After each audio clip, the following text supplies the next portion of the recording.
मेरे प्यारे देशवासियों, नमस्कार। मानसून के इस मौसम में प्राकृतिक आपदाएं देश की कसौटी कर रही हैं। पिछले कुछ हफ्तों में हमने बाढ़ और भूस्खलन का बड़ा कहर देखा है। कहीं घर उजड़ गए, कहीं खेत डूब गए, परिवार के परिवार उजड़ गए। पानी के तेज बहाव में कहीं पुल बह गए, सड़कें बह गई, लोगों का जीवन संकट में फंस गया। इन घटनाओं ने हर हिंदुस्तानी को दुखी किया है। जिन परिवारों ने अपने प्रियजन खोए, उनका दर्द हम सबका दर्द है। जहां भी संकट आया, वहां के लोगों को बचाने के लिए हमारे एनडीआरएफ, एसडीआरएफ के जवान, अन्य सुरक्षा बल, हर कोई दिन रात जुटे रहे। जवानों ने तकनीक का सहारा भी लिया है। थर्मल कैमरे, लाइव डिटेक्टर, स्नीफर डॉग्स और ड्रोन सर्विलेंस, ऐसे अनेक आधुनिक संसाधनों के सहारे राहत कार्य में तेजी लाने की भरपूर कोशिश की गई। इस दौरान हेलीकॉप्टर से राहत सामग्री पहुंचाई गई, घायलों को एयरलिफ्ट किया गया। आपदा की घड़ी में सेना मददगार बनकर सामने आई। स्थानीय लोग, सामाजिक कार्यकर्ता, डॉक्टर, प्रशासन, संकट की इस घड़ी में सभी ने हर संभव प्रयास किया। मैं ऐसे हर नागरिक को हृदय से धन्यवाद देता हूं, जिन्होंने इस कठिन समय में मानवीयता को सबसे ऊपर रखा हुआ है। मेरे प्यारे देशवासियों, बाढ़ और बारिश की इस तबाही के बीच जम्मू कश्मीर ने दो बहुत खास उपलब्धियां भी हासिल की है।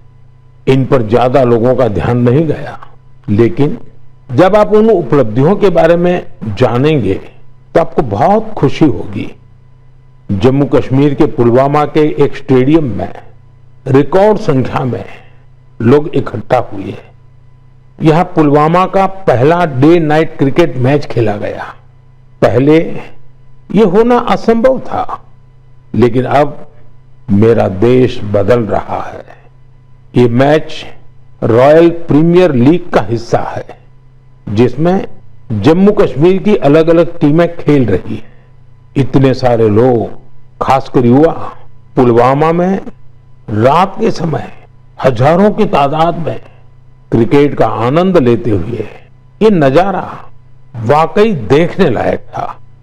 साथियों, दूसरा आयोजन जिसने ध्यान खींचा वो है देश में हुआ पहला खेलो इंडिया वाटर स्पोर्ट्स फेस्टिवल, और वो भी श्रीनगर की डल झील पर हुआ। सचमुच ऐसा उत्सव आयोजित करने के लिए ये कितनी खास जगह है। इसका उद्देश्य है जम्मू कश्मीर में वाटर स्पोर्ट्स को और लोकप्रिय बनाना। इसमें पूरे भारत से 800 से अधिक एथलीट्स ने हिस्सा लिया। महिला एथलीट्स भी पीछे नहीं रही, उनकी भागीदारी भी लगभग पुरुषों के बराबर थी। मैं उन सभी खिलाड़ियों को बधाई देना चाहता हूं जिन्होंने इसमें भाग लिया। विशेष बधाई मध्य प्रदेश को, जिसने सबसे ज्यादा मेडल जीते। उसके बाद हरियाणा और उड़ीसा का स्थान रहा। जम्मू कश्मीर की सरकार और वहां की जनता की आत्मीयता और मेहमान नवाजी की मैं भूरी भूरी प्रशंसा करता हूं। साथियों, इस आयोजन से जुड़े अनुभव को आप तक पहुंचाने के लिए मैंने सोचा है कैसे दो खिलाड़ियों से भी बात करूं जिन्होंने इसमें हिस्सा लिया। उनमें से एक है ओडिशा की रश्मिता साहू और दूसरे हैं श्रीनगर के मोहसिन अली। आइए सुनते हैं वो क्या कहते हैं। रश्मिता जी, नमस्ते। नमस्ते सर। जय जगन्नाथ। जय जगन्नाथ सर। रश्मिता जी, सबसे पहले तो आपको खेल जगत में सफलता के लिए बहुत बहुत बधाई। Thank you sir. रश्मिता, हमारे श्रोता आपके बारे में और आपकी खेल यात्रा के बारे में जानने के लिए बहुत उत्सुक है। मैं भी बहुत उत्सुक हूँ, बताइए। सर, मैं रश्मिता साहू हूँ, उड़ीसा से, और मैं कैनोइंग प्लेयर हूँ। मैं 2017 से स्पोर्ट्स ज्वाइन किया था, कैनोइंग शुरू किया था और मैं नेशनल लेवल में नेशनल चैंपियनशिप और नेशनल गेम्स में पार्टिसिपेट किया हूँ। मेरा 41 मेडल से 13 गोल्ड, 14 सिल्वर और 14 ब्रॉन्ज मेडल सर। इस खेल की रुचि कैसे बनी? सबसे पहले किसने आपको इस तरफ प्रेरित किया? आपके परिवार में खेल का वातावरण है क्या? नहीं सर, मैं जिस गांव से आती हूँ उसमें खेल का कोई ये नहीं था। तो इधर नदी में बोटिंग हो रहा था तो ऐसे स्विमिंग के लिए गया था, तो ऐसे मैं और मेरा दोस्त लोग ऐसे स्विमिंग कर रहा था तो एक बोट गया है कैनोइंग काइकिंग का, तो मेरे को उसके बारे में कुछ पता नहीं था। तो मैंने मेरा दोस्त को पूछा ये क्या है, तो दोस्त ने बताया कि उधर जगतपुर में साई स्पोर्ट्स सेंटर है, उसमें खेल का होता है, उसमें मैं भी जाने वाली हूँ। मेरे को बहुत इंटरेस्टिंग लगा। तो ये क्या है मुझे पता भी नहीं था, ये तो पानी में बच्चे लोग कैसे करते हैं, बोटिंग करते हैं। मैं उसको बोला कि मुझे भी जाना है, कैसे कैसे जाना है मुझे भी बताओ। तो उधर जाके बात करो बोला है। फिर मैं तुरंत घर में जाके पापा मेरे को जाना है, पापा मेरे को जाना है। फिर पापा लोग ठीक है लेके आया। उस टाइम ट्रायल तो नहीं था, फिर कोच लोग ने बोला कि ट्रायल फरवरी में होता है, फरवरी मार्च में, आप उस टाइम ट्रायल के टाइम में आ जाओ। फिर मैं ट्रायल के टाइम में आया। अच्छा रश्मिता, कश्मीर में हुए खेलो इंडिया वाटर स्पोर्ट्स फेस्टिवल में आपका स्वयं का अनुभव कैसा रहा? पहली बार कश्मीर गई थी? हाँ सर, मैं पहली बार कश्मीर गई थी। हम लोग को उधर फर्स्ट खेलो इंडिया वाटर स्पोर्ट्स फेस्टिवल आयोजित किया गया था। उसमें मेरा 2 इवेंट था, सिंगल 200 मीटर और 500 मीटर डबल में, और मैं दोनों में गोल्ड मेडल हासिल किया हूँ सर। अरे वाह, दोनों में लाए हो? Yes sir. बहुत बहुत बधाई। Thank you sir. अच्छा रश्मिता, वाटर स्पोर्ट्स के अलावा आपकी क्या हॉबीज हैं? सर वाटर स्पोर्ट्स के अलावा सर मेरे को रनिंग बहुत अच्छा लगता है। जब भी मैं छुट्टी में जाती हूँ तब मैं रनिंग के लिए जाती हूँ। मेरा जो पुराना फील्ड है उधर मैं पहले थोड़ा सा फुटबॉल खेलना सीखी थी, तो उधर जब भी जाती थी मैं बहुत रनिंग करती हूँ और मैं फुटबॉल भी खेलती हूँ सर, थोड़ा बहुत। मतलब खेल आपके रगों में है? हाँ सर, मैं जब फर्स्ट क्लास से 10th क्लास तक जब स्कूल में था तो मैं जो भी पार्टिसिपेट करता था उसमें सब में फर्स्ट होता था, चैंपियन होता था सर। रश्मिता, जो लोग आपकी तरह खेलों में आगे बढ़ना चाहते हैं, अगर उनको कोई संदेश देना है तो आप क्या दोगी? सर बहुत सारे बच्चे, हमको घर से निकलना भी मना होता है, और लड़की हो बाहर में कैसे जाओगे, और किसी किसी का पैसा का दिक्कत की वजह से वो लोग खेल छोड़ रहे हैं। और ये जो खेलो इंडिया का स्कीम हो रहा है उसमें बहुत सारे बच्चों को पैसा का भी मदद मिलता है और बहुत सारे बच्चों को बहुत सारे हेल्प मिल रहा है, उसके वजह से बहुत सारे बच्चे आगे जा पा रहे हैं। और मैं बोलूंगी सबसे कि खेल को छोड़ो मत, खेल से बहुत आगे जा सकते हैं। तो खेल तो एक खेल है, लेकिन उसमें शरीर का हर अंश स्वस्थ भी रहता है, और खेल को आगे लेके इंडिया को मेडल दिलवाना हमारा कर्तव्य है सर। चलिए रश्मिता जी, मुझे बहुत अच्छा लगा। आपको फिर से एक बार बहुत बहुत बधाई, और आपके पिताजी को भी मेरी तरफ से प्रणाम कहिएगा, क्योंकि उन्होंने इतनी कठिनाइयों के बीच भी एक बेटी को आगे बढ़ने के लिए इतना प्रोत्साहन दिया। मेरी बहुत बहुत शुभकामनाएं हैं। धन्यवाद। Thank you sir. जय जगन्नाथ। जय जगन्नाथ सर। मोहसिन अली, नमस्ते। नमस्ते सर। मोहसिन जी, आपको बहुत बहुत बधाई और आपके उज्जवल भविष्य के लिए बहुत बहुत शुभकामनाएं। Thank you sir. मोहसिन, आपने पहले खेलो इंडिया वाटर स्पोर्ट्स इसका फेस्टिवल, और उसमें भी सबसे पहला गोल्ड मेडल जीतने वाले आपको कैसा लगा? सर बहुत ही खुश हूँ मैंने गोल्ड मेडल जीता है खेलो इंडिया में, जो पहली बार हुआ है यहाँ पर कश्मीर में। लोगों में क्या चर्चा है? बहुत ही चर्चा है सर, पूरी फैमिली खुश है अभी। आपके स्कूल वाले? स्कूल वाले भी सब खुश है। कश्मीर में सब बोलते हैं आप गोल्ड मेडलिस्ट हो। तो आप तो बड़े सेलिब्रिटी बन गए। सर अच्छा, वाटर स्पोर्ट्स की रुचि कैसे बनी और उसके फायदे क्या नजर आ रहे हैं आप? पहले बचपन में मैंने देखा वो बोट चलती हुई वहां पर डल लेक में, पापा ने बोला आप करोगे? हाँ मुझे भी शौक है। मैं भी फिर गया वहां पर सेंटर में मैडम के पास, फिर मैम ने मुझे सिखाया, ब्रिटिश मैम ने। अच्छा मोहसिन, पूरे देश के लोग आए थे, पहली बार वाटर स्पोर्ट्स का कार्यक्रम हुआ, और वो भी श्रीनगर में हुआ, वो भी डल झील में हुआ। इतने सारे देश के लोग आए, तो वहां के लोगों को क्या फील होता था? बहुत ही खुशी है सर, सब बहुत अच्छी जगह है, पूरा अच्छा है यहाँ पर, फैसिलिटी सब कुछ अच्छी है, सब यहाँ पर सब कुछ अच्छा रहा है खेलो इंडिया में। तो आप कहीं खेलने के लिए कश्मीर के बाहर गए हैं कभी? इससे मैं भोपाल गया हूँ, गोवा गया हूँ, केरला गया हूँ, हिमाचल गया हूँ।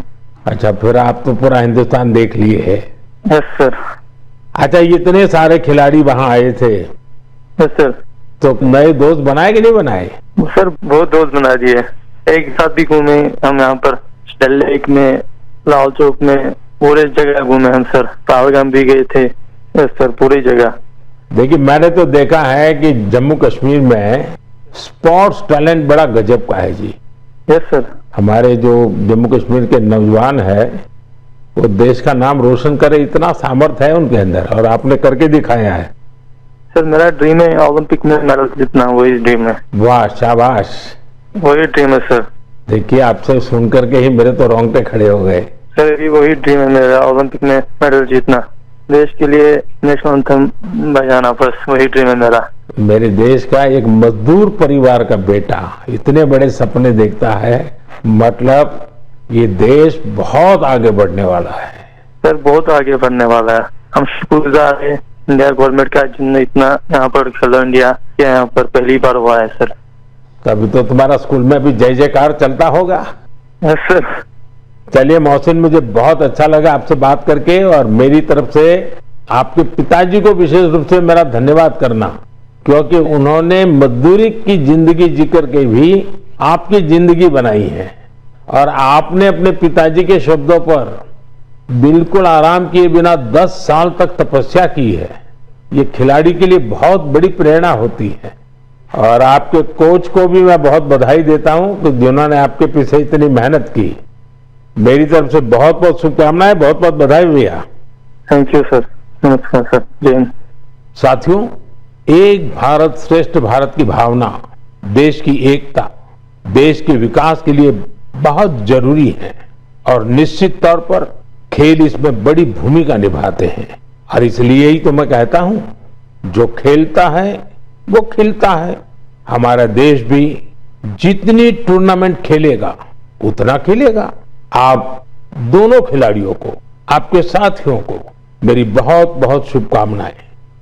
मेरे प्यारे देशवासियों, आपने यूपीएससी का नाम तो जरूर सुना होगा। ये संस्था देश की सबसे कठिन परीक्षाओं में से एक सिविल सर्विसेज का एग्जाम भी लेती है। हम सब ने सिविल सर्विसेज के टॉपर्स की प्रेरणादायी बातें अनेक बार सुनी है। ये नौजवान कठिन परिस्थितियों में पढ़ाई के बाद अपनी मेहनत से इस सर्विस में जगह पाते हैं। लेकिन साथियों, यूपीएससी की परीक्षा की एक सच्चाई और भी है। हजारों ऐसे उम्मीदवार भी होते हैं जो बेहद काबिल होते हैं, उनकी मेहनत भी किसी से कम नहीं होती, पर मामूली अंतर से वो अंतिम सूची तक नहीं पहुंच पाते। इन उम्मीदवारों को दूसरी परीक्षाओं के लिए नए सिरे से तैयारी करनी पड़ती है। इसमें उनका समय और पैसा दोनों खर्च होता था। इसलिए अब ऐसे होनहार विद्यार्थियों के लिए भी एक डिजिटल प्लेटफॉर्म बनाया गया है, और इसका नाम है प्रतिभा सेतु।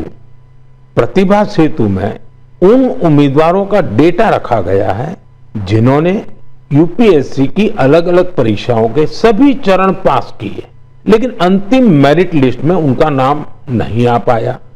इस पोर्टल पर 10,000 से ज्यादा ऐसे होनहार युवाओं का डेटा बैंक मौजूद है।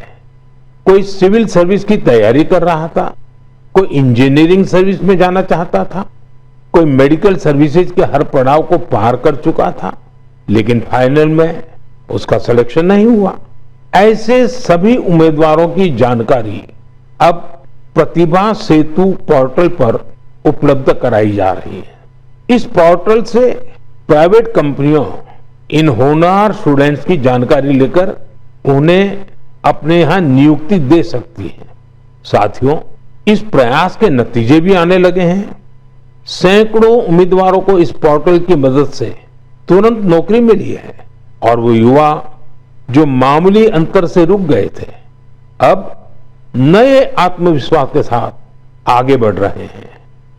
मेरे प्यारे देशवासियों, आज पूरी दुनिया का ध्यान भारत की तरफ है। भारत में छिपी संभावनाओं पर दुनिया भर की नजर है। इसी से जुड़ा एक सुखद अनुभव मैं आपसे साझा करना चाहता हूं। आपको पता है कि आजकल पॉडकास्ट का बहुत फैशन है।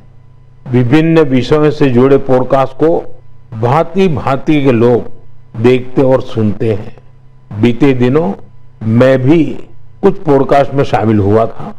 ऐसा ही एक पॉडकास्ट दुनिया के बहुत फेमस पॉडकास्टर लेक्स फ्रीडमैन के साथ हुआ था। उस पॉडकास्ट में बहुत सारी बातें हुई और दुनिया भर के लोगों ने उसे सुना भी। अब जब पॉडकास्ट पर बात हो रही तो बातों बातों में ऐसे ही मैंने एक विषय उठाया था। जर्मनी के एक खिलाड़ी ने उस पॉडकास्ट को सुना और उसका ध्यान मैंने उसमें जो बात बताई थी उस पर केंद्रित हो गया। उन्होंने उस टॉपिक से इतना कनेक्ट किया कि पहले उन्होंने उस टॉपिक पर रिसर्च की और फिर जर्मनी में भारतीय दूतावास से संपर्क किया और उन्होंने चिट्ठी लिखकर बताया कि वो उस विषय को लेकर भारत से जुड़ना चाहते हैं। आप सोच रहे होंगे कि मोदी जी ने पॉडकास्ट में ऐसा कैसा विषय कह दिया जो जर्मनी के खिलाड़ी को प्रेरित कर गया। ये कौन सा विषय था? मैं आपको याद कराता हूं। मैंने पॉडकास्ट में बातों बातों में मध्य प्रदेश के शहडोल के फुटबॉल के क्रेज से जुड़ा एक गांव का वर्णन किया था। दरअसल 2 साल पहले मैं शहडोल गया था, वहां के फुटबॉल प्लेयर से मिला था। पॉडकास्ट के दौरान एक सवाल के उत्तर में मैंने शहडोल के फुटबॉल खिलाड़ियों का भी जिक्र किया था। यही बात जर्मनी के फुटबॉल खिलाड़ी और कोच डिटमार बायर्सडॉर्फर ने भी सुनी। शहडोल के युवा फुटबॉल खिलाड़ियों की लाइफ जर्नी ने उन्हें बहुत प्रभावित और प्रेरित किया। सही में किसी ने कल्पना भी नहीं की थी कि वहां के प्रतिभाशाली फुटबॉल खिलाड़ी दूसरे देशों का ध्यान अपनी ओर आकर्षित करेंगे। अब जर्मनी के इस कोच ने शहडोल के कुछ खिलाड़ियों को जर्मनी की एक एकेडमी में ट्रेनिंग देने की पेशकश की है। इसके बाद मध्य प्रदेश की सरकार ने भी उनसे संपर्क किया है। जल्द ही शहडोल के हमारे कुछ युवा साथी ट्रेनिंग कोर्स के लिए जर्मनी जाएंगे। मुझे यह देखकर भी बहुत आनंद आता है कि भारत में फुटबॉल की लोकप्रियता निरंतर बढ़ रही है। मैं फुटबॉल प्रेमियों से आग्रह करता हूं कि जब समय मिले वे शहडोल जरूर जाएं और वहां हो रहे स्पोर्टिंग रिवॉल्यूशन को करीब से देखें। मेरे प्यारे देशवासियों, सूरत में रहने वाले जितेंद्र सिंह राठौड़ के बारे में जानकर आपको बहुत सुखद एहसास होगा, मन गर्व से भर जाएगा। जितेंद्र सिंह राठौड़ एक सिक्योरिटी गार्ड है और उन्होंने एक ऐसी अद्भुत पहल की है जो हर देशभक्त के लिए बहुत बड़ी प्रेरणा है। पिछले कुछ वर्षों से वो उन सभी जवानों के बारे में जानकारियां जुटा रहे हैं जिन्होंने भारत माता की रक्षा में अपने प्राण न्योछावर किए हैं। आज उनके पास प्रथम विश्व युद्ध से लेकर अब तक शहीद हुए हजारों वीर जवानों के बारे में जानकारियां मौजूद है। उनके पास शहीदों की हजारों तस्वीरें भी हैं। एक बार एक शहीद के पिता की कही गई बातें उनके हृदय को छू गई। शहीद के पिता ने कहा था, बेटा गया तो क्या हुआ, वतन तो सलामत है ना। इस एक बात ने जितेंद्र सिंह जी के मन में देशभक्ति का एक अद्भुत जुनून भर दिया। आज वो कई शहीदों के परिवारों के संपर्क में है। उन्होंने करीब 2500 शहीदों के माता पिता के चरणों की मिट्टी भी अपने पास लाकर रखी है। ये सशस्त्र बलों के प्रति उनके गहरे प्रेम और जुड़ाव का जीवंत उदाहरण है। जितेंद्र जी का जीवन हमें देशभक्ति की वास्तविक सीख देता है। मेरे प्यारे देशवासियों, आजकल आपने देखा होगा अक्सर घर की छतों पर, बड़ी इमारतों पर, सरकारी दफ्तरों में सोलर पैनल चमकते हुए दिखाई देते हैं। लोग अब इसके महत्व को समझ रहे हैं और खुले मन से अपना रहे हैं। हमारे देश पर सूर्यदेव की इतनी कृपा है तो क्यों न उनकी दी हुई उस ऊर्जा का पूरा उपयोग करें। साथियों, सोलर पावर से किसानों की जिंदगी भी बदल रही है। वही खेत, वही मेहनत, वही किसान, लेकिन अब मेहनत का फल कहीं ज्यादा है। ये बदलाव आ रहा है सोलर पंप से और सोलर राइस मिल से। आज देश के कई राज्यों में सैकड़ों सोलर राइस मिल लग चुकी है। इन सोलर राइस मिलों ने किसानों की आय के साथ ही उनके चेहरे की रौनक भी बढ़ा दी है। साथियों, बिहार की देवकी जी ने सोलर पंप से गांव की किस्मत बदल दी है। मुजफ्फरपुर के रतनपुरा गांव के रहने वाली देवकी जी को लोग अब प्यार से सोलर दीदी कहते हैं। देवकी जी, उनका जीवन आसान नहीं था।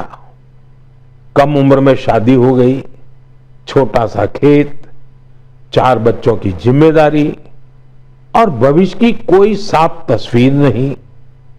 लेकिन उनका हौसला कभी टूटा नहीं। वो एक सेल्फ हेल्प ग्रुप से जुड़ी और वहीं उन्हें सोलर पंप के बारे में जानकारी मिली। उन्होंने सोलर पंप के लिए प्रयास शुरू किए और उसमें सफल भी रही। सोलर दीदी के सोलर पंप ने इसके बाद जैसे गांव की तस्वीर ही बदल दी। जहां पहले कुछ एकड़ में जमीन की सिंचाई हो पाती थी, अब सोलर दीदी के सोलर पंप से 40 एकड़ से ज्यादा क्षेत्र में पानी पहुंच रहा है। सोलर दीदी के इस अभियान में गांव के दूसरे किसान भी जुड़ गए हैं। उनकी फसलें हरी भरी होने लगी है, आमदनी बढ़ने लगी। साथियों, पहले देवकी जी की जिंदगी 4 दीवारी के भीतर सिमटी हुई थी, लेकिन आज वो पूरे आत्मविश्वास से अपना काम कर रही है। सोलर दीदी बनकर पैसे कमा रही है और सबसे दिलचस्प बात की, वो क्षेत्र के किसानों से यूपीआई के जरिए पेमेंट लेती है। अब पूरे गांव में उन्हें बहुत सम्मान से देखा जाता है। उनकी मेहनत और दूरदर्शिता ने दिखा दिया है कि सौर ऊर्जा सिर्फ बिजली का साधन नहीं है, बल्कि ये गांव-गांव में नई रोशनी लाने वाली एक नई शक्ति भी है। मेरे प्यारे देशवासियों, 15 सितंबर को भारत के महान इंजीनियर मोक्षगुंडम विश्वेश्वरैया जी का जन्मदिन होता है। उस दिन को हम इंजीनियर्स डे के रूप में मनाते हैं। इंजीनियर सिर्फ मशीन नहीं बनाते, वे सपनों को हकीकत में बदल देने वाले कर्मयोगी होते हैं। मैं भारत के हर इंजीनियर की सराहना करता हूं, उन्हें अपनी शुभकामनाएं देता हूं। साथियों, सितंबर में ही भगवान विश्वकर्मा की पूजा का पवित्र अवसर भी आने वाला है। 17 सितंबर को विश्वकर्मा जयंती है। ये दिन हमारे उन विश्वकर्मा बंधुओं को भी समर्पित है जो पारंपरिक शिल्प, कौशल और ज्ञान विज्ञान को अनवरत एक पीढ़ी से दूसरी पीढ़ी तक पहुंचा रहे हैं। हमारे सुतार, लोहार, सोनार, कुम्हार, मूर्तिकार, बढ़ई मिस्त्री हमेशा से भारत की समृद्धि की बुनियाद रहे हैं। हमारे इन विश्वकर्मा बंधुओं की मदद के लिए ही सरकार ने विश्वकर्मा योजना भी चलाई है। साथियों, अब मैं आपको एक ऑडियो रिकॉर्डिंग सुनाना चाहता हूं। तो ये जो मानपत्र में आपने लिखा है, इस स्टेटों के बारे में मैंने जो कुछ किया या हैदराबाद के बारे में हमारी गवर्नमेंट ने जो कुछ किया, ठीक है किया, लेकिन आप जानते हैं कि हैदराबाद का किस्सा इस तरह से हमने किया उसमें कितनी मुसीबत थी।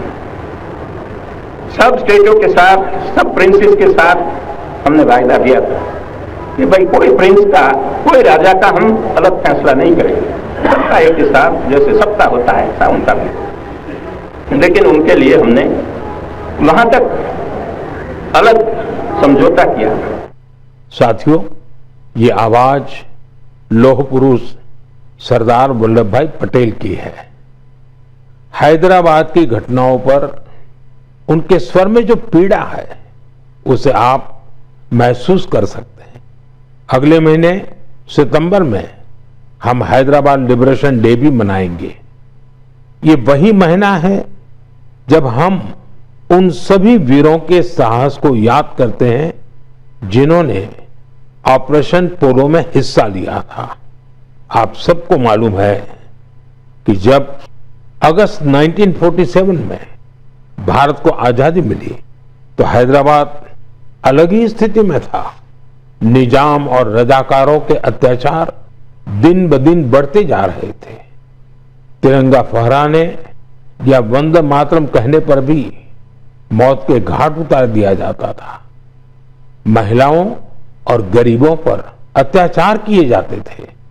उस समय बाबा साहब आम्बेडकर ने भी चेतावनी दी थी कि ये समस्या बहुत बड़ी बनती जा रही है। आखिरकार सरदार पटेल ने मामले को अपने हाथ में लिया। उन्होंने सरकार को ऑपरेशन पोलो शुरू करने के लिए तैयार किया। रिकॉर्ड समय में हमारी सेनाओं ने हैदराबाद को निजाम की तानाशाही से आजाद कराया और उसे भारत का हिस्सा बनाया। पूरे देश ने इस सफलता का उत्सव मनाया। मेरे प्यारे देशवासियों, आप दुनिया के किसी भी कोने में चले जाएं, वहां आपको भारतीय संस्कृति का प्रभाव देखने को जरूर मिलेगा।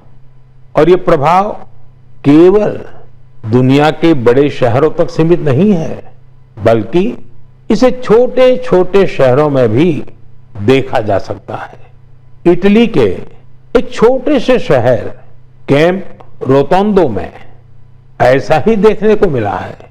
यहां महर्षि वाल्मीकि जी की प्रतिमा का अनावरण किया गया। इस कार्यक्रम में वहां के स्थानीय मेयर सहित क्षेत्र के अनेक अहम व्यक्ति भी शामिल हुए। कैंप रोतोंडो में रहने वाले भारतीय मूल के लोग महर्षि वाल्मीकि जी की प्रतिमा लगने से बहुत खुश हैं। महर्षि वाल्मीकि के संदेश हम सभी को बहुत प्रेरित करते हैं। साथियों, इस महीने की शुरुआत में कनाडा के मिसिसागा में प्रभु श्री राम की 51 फीट ऊंची प्रतिमा का भी अनावरण किया गया है। इस आयोजन को लेकर लोगों में बहुत उत्साह था। सोशल मीडिया पर प्रभु श्री राम की भव्य प्रतिमा के वीडियोज खूब शेयर किए गए। साथियों, रामायण और भारतीय संस्कृति के प्रति ये प्रेम अब दुनिया के हर कोने में पहुंच रहा है। रूस में एक मशहूर स्थान है व्लादिवोस्तोक। बहुत से लोग इसको ऐसी जगह के रूप में जानते हैं जहां सर्दियों में तापमान -20 से -30 डिग्री सेल्सियस तक गिर जाता है। इस महीने व्लादिवोस्तोक में एक अनूठी प्रदर्शनी लगी। इसमें रूसी बच्चों द्वारा रामायण की अलग अलग थीम पर बनाई गई पेंटिंग्स को भी शोकेस किया गया। यहां पर एक कंपटीशन का भी आयोजन हुआ। दुनिया के अलग अलग हिस्सों में भारतीय संस्कृति के प्रति बढ़ती जागरूकता देखकर वाकई बहुत प्रसन्नता होती है। मेरे प्यारे देशवासियों, मन की बात में इस बार इतना ही। इस समय देश भर में गणेश उत्सव की धूम है।